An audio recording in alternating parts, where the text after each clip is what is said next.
Good evening and welcome to the Greg Tompsett Football Show. We are going to give you a quick recap of this week's action. If anyone didn't know, there was a Thursday night football game this week. The Buffalo Bills and the Miami Dolphins played a football contest. It was very enjoyable. If you'd like more details on that, please check out either the film room or the Cover One Buffalo post game show. Is delightful, but the Bills won 31-10. It was a great show.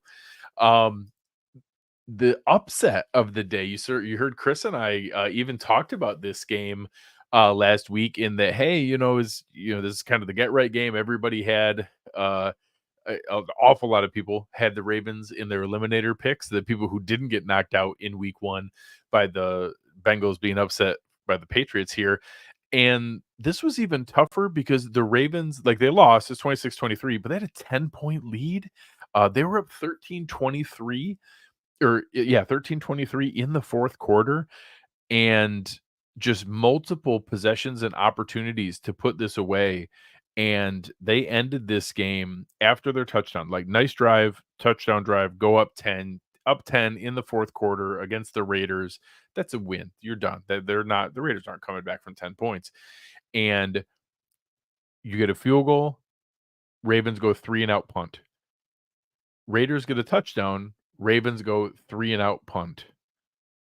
Raiders get a field goal, and then the Ravens can't even move the ball down the field to be able to do much of anything. They tried like a kind of pitchy woo woo game, in the final play, running around, and weren't able to get anything going. And the Ravens, your shocking 0-2 team of the week. In our preparation for next week, obviously spent some time watching the Jags versus the Browns, and like the Jaguars are a talented team. Obviously, watched their game with the Dolphins multiple times last week. I'll watch this one again here this week as we get ready. But the Browns controlled most of this game. Deshaun Watson actually played a reasonably efficient, solid game here. Lawrence was 14 of 30, just couldn't get much of anything going. And yeah, I think there's talent on this team, but this is two pretty ugly weeks in a row. A lot of penalties. Um, Not much. I know that they lost Tyson Campbell, and I believe their number two corner as well. So I know there's some injuries on the defense, and Josh Hines Allen, got some pressure a couple different times, but I can't tell you if I even knew if Trayvon Walker played today. Foye Lucan still is making some plays. They got Devin Lloyd making some plays at linebacker, but just leaving a fair amount to be desired here. And a team that I don't love them going 0-2. I never love playing a team that's lost two close games when we play them in the third matchup here, but not a team I'm terribly concerned with, but someone that obviously we'll have to take seriously. Another game that was kind of weird. This is 2 weeks in a row that the Tennessee Titans had a great opportunity to win a game. Calvin Ridley ran one in early and then caught a really nasty one, like just underneath Sauce Gardner. It was a really, really good catch, the way that he was able to sneak it in there. Made it 17-17 into the fourth quarter, and the Jets moved the ball down the field. They ended up getting a couple turnovers because Will Levis just can't help himself and just continues to, put himself in a position to turn over the ball, to make crazy weird plays. And I'm really curious how long he's going to be able to keep this job because again, today maybe wasn't quite as egregious as last week, but just the variance is pretty crazy with this team. So the Jets pick up the win. They play okay. I don't think they were anything special. And the biggest change is this is not the same dominant defense that we had seen for the last couple of seasons. I think they're missing some pieces here. They lost both Jermaine Johnson, a pass rusher, and CJ Mosley today. So it's going to be really interesting to watch their injury report. Those both look like could be semi-serious injuries. I believe I heard Achilles for Jermaine Johnson, and CJ Mosley had to be carted off. So we'll see where that one goes. But obviously concerning to say the least. The biggest upset on the NFC side of it was the Minnesota Vikings and San Francisco 49ers. And this is another one. This was maybe not the same as the Raiders and the Ravens. The Vikings controlled this game. They were up 20-7. They jumped out early, got a 4th down stop at the goal line against the 49ers, and then turn around and go 97 yards in 2 plays, a 97-yard touchdown to Justin Jefferson. It was, pretty wild, and then all of a sudden, the 49ers just couldn't stop them. Fred Warner obviously made some amazing plays. It was fun to watch, but they just continued to give Minnesota opportunities to maintain possession. They could not get the quick turnovers or to get the ball back in time. And even when they did, Minnesota played tough. So this was an interesting one. Obviously, the Bills hold the Vikings second round pick, so I did not plan on them going 2-0, especially with their schedule, but playing a little bit tougher than a lot of people recognize. Um, the Carolina Panthers are one of the worst football teams I can remember. I don't think the Chargers are that good, and the Chargers dominated this game. They were in complete control the entire time. Quentin Johnston scored two. I can't believe he's still in the league. Quentin Johnston was an enormous bust as a rookie, and now all of a sudden catches 2 touchdown passes against the Carolina Panthers. Good for him. Certainly happy for him. But this was a complete, like, just milk the clock second half. J.K. Dobbins ends up running for 17 carries and 131 yards. Gus Edwards had another, I think, like 16 carries himself. They just completely milked the clock the entire second half. 18 carries for Gus Edwards. So they ran for 219. And Aaron, hi, Aaron. Thanks for watching, bud. Yeah, the Panthers are the worst team ever of all time. It's wild. Like, they are so bad. Yeah, in fantasy, just pick up whoever's playing the Panthers. That team's not going to score.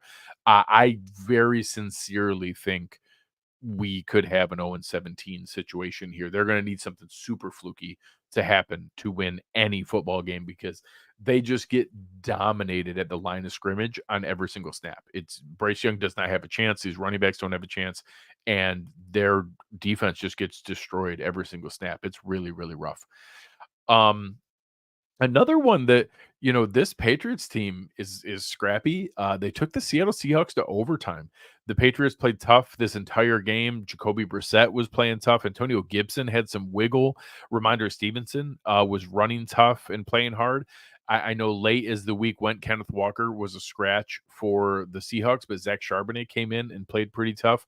DK Metcalf had one long play where he really got behind Christian Gonzalez, but Gonzalez played pretty tough. The rest of the time, DK Metcalf's obviously a really tough matchup for anybody.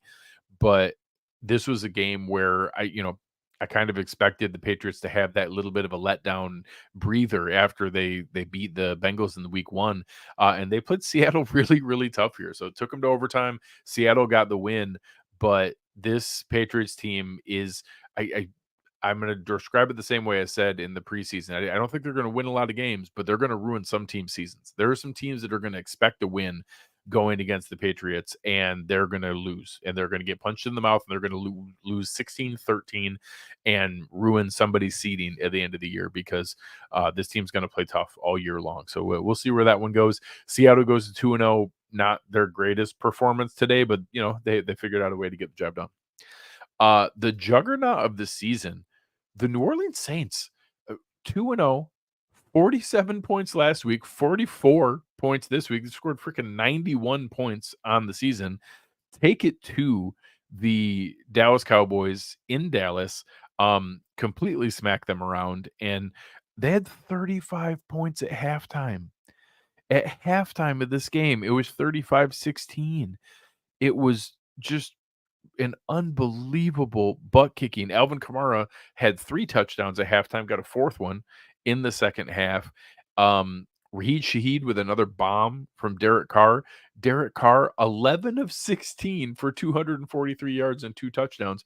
2 super efficient weeks from Derek Carr.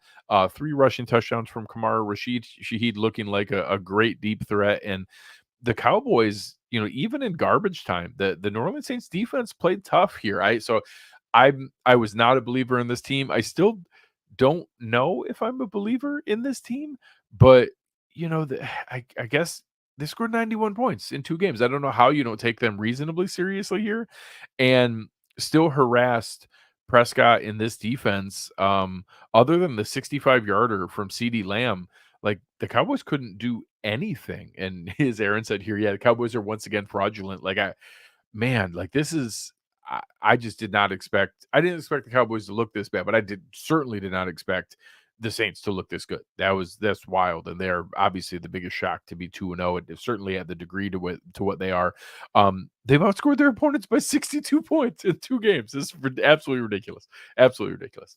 Um, Maybe the worst game of the day, this Giants Commanders game was, as you can see here, an amazing field goal fest back and forth. And just both teams begging the other one to try to win. They both had possessions back and forth, and some ugly turnovers that really made it difficult. I thought that Jaden Daniels looked okay in this game. He was efficient with his passing, better with his passing today, but it's the Giants defense. They're pretty bad. And again, still some recklessness with the rushing, but it was a little bit better than what it was before. Malik Neighbors, his first real game as a breakout here. He got a touchdown, had 10 for 127. They were kind of funneling the ball into him. Devin Singletary had some nice runs.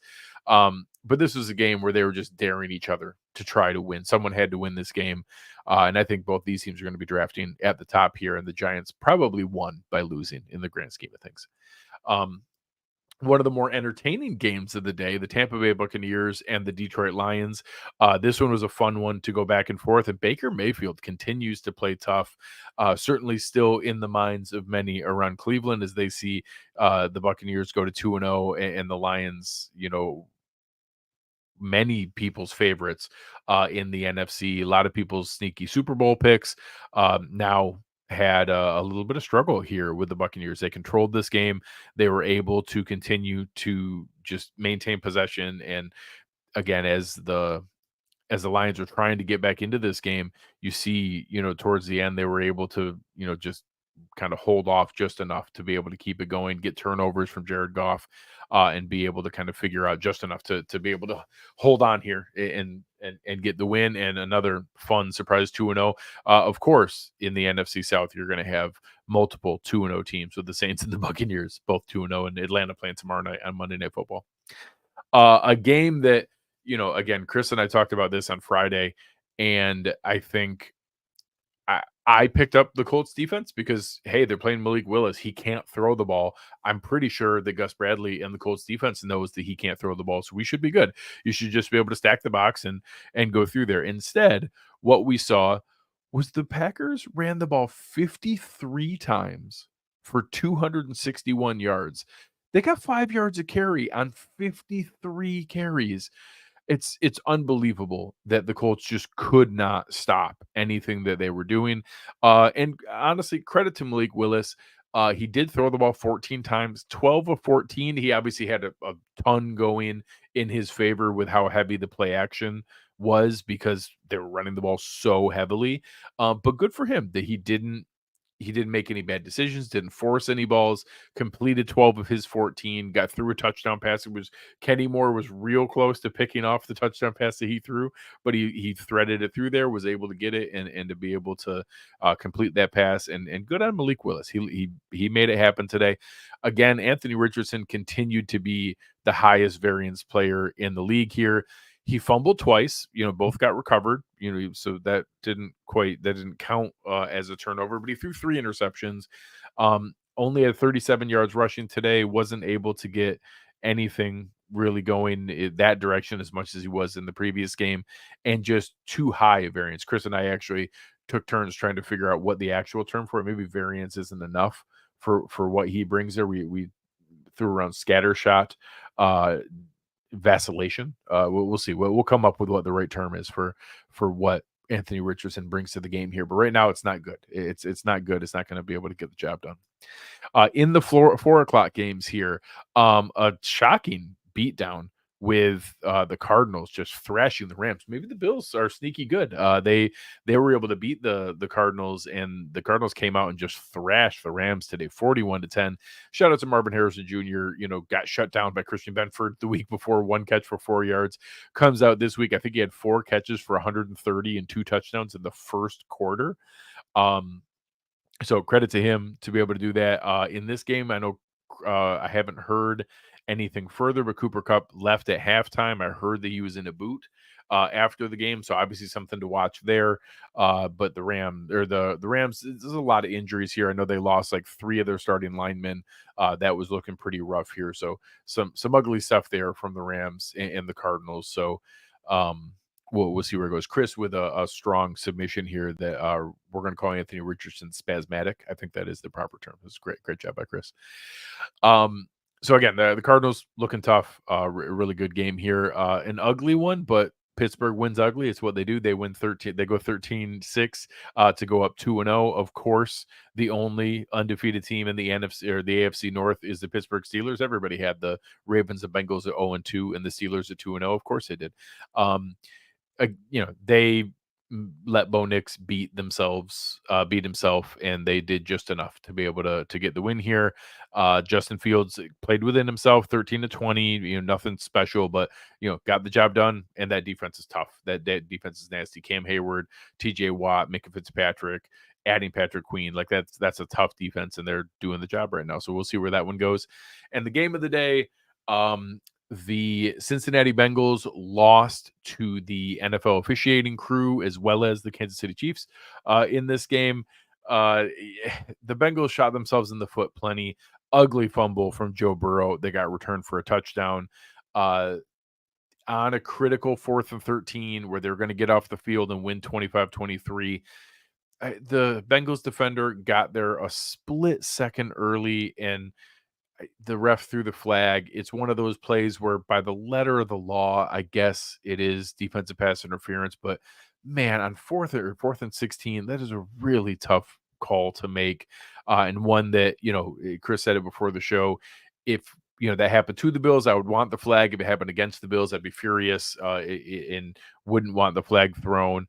But man, in a 4th and 16 spot, it was like as ticky-tack of a timing call as what you could have. He was absolutely playing the ball. He didn't hammer the receiver. He was going up for the ball, and his body hit the receiver's body at not even a full 10th of a second before the ball got there. It was just really, really tough spot. Of course, Harrison Butker made the kick. He's a great kicker and is very, very clutch, so he made it. But just a terrible way to be able to see that one end. That was frustrating. So great week this week. Obviously, the Bills are the only undefeated team in the AFC East. We have the Patriots at 1-1, the Jets at 1-1, the Dolphins at 1-1. The Steelers are the only 2-0 team in the AFC North. We have both the Chargers and Chiefs at 2-0 here. And as we're watching right now, the Texans are leading the Chicago Bears at halftime of Sunday Night Football. So make sure you check out all the awesome shows we have going on at Cover One here. Great film room breakdown that came out this morning. Make sure you check out all the work there. Aaron and I will be back with you on Wednesday night, bringing in a guest to break down Jacksonville for next week's Monday Night Football game. And make sure you're checking out all the great articles written over by our former Cover One writers helping out over at Sports Illustrated here. We'll check out the latest one here coming from Chris.